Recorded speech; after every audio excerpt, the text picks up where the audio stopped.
Operation সিঁদুর, ভারত সেনার পাকিস্তানে প্রত্যাঘাত, অনিশ্চয়তার মেঘ রিশরার বিএসএফ জওয়ানের পরিবারে, উদ্বেগ আর উৎকণ্ঠা ধীরে ধীরে বাড়ছে। বিএসএফ জওয়ান পূর্ণম কুমার সাউ পাকিস্তান রেঞ্জার্সের হাতে বন্দি 15 দিন ধরে। পাল্টা এক পাক রেঞ্জার্সকে গ্রেপ্তার করে বিএসএফ। পুনমের মুক্তির ব্যাপারে আশার আলো দেখেছিল পরিবার, কিন্তু গতকাল রাতে ভারতীয় সেনা পাকিস্তান ও পাকিস্তানের জঙ্গি শিবিরগুলোতে অপারেশন চালানোয় অনিশ্চয়তার অন্ধকারে ডুবে গেছে বিএসএফ জওয়ানের পরিবার।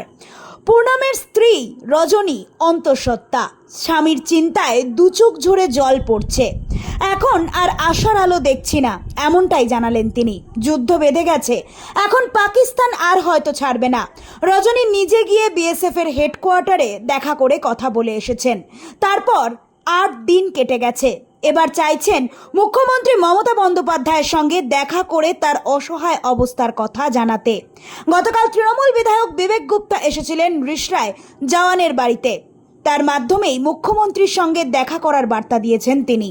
বলুন, যখন আপনি পাকিস্তানে অ্যাটাক করতে, পাকিস্তানও তো চুপ বসবে না, ওরা নিশ্চয়ই একটা অ্যাকশন নেবেই। ওরাও এটা তো এখন বন্ধ হওয়ার কোনো কথাই নেই। বিভিন্ন এয়ারপোর্টে বন্ধ করে দেওয়া হ্যাঁ, সতর্কতা দেওয়া হয়েছে। রাতে যে জিনিসটা ওই যে ওদের মসজিদ উড়িয়ে দিল, তারপরে এয়ারপোর্ট কত কিছু করেছে, তারপরে 9 টেররিস্ট মারা গেছে। তো ওরাও তো শান্তিতে তো বসবে না, ওরাও নিশ্চয়ই নিচে কিছু অ্যাকশন নেবে। এখন তাহলে কি মানে শুধু নিউজের দিকেই নজর রাখছেন নাকি? হ্যাঁ, এখন তো সকাল থেকে নিউজই দেখছি আমি।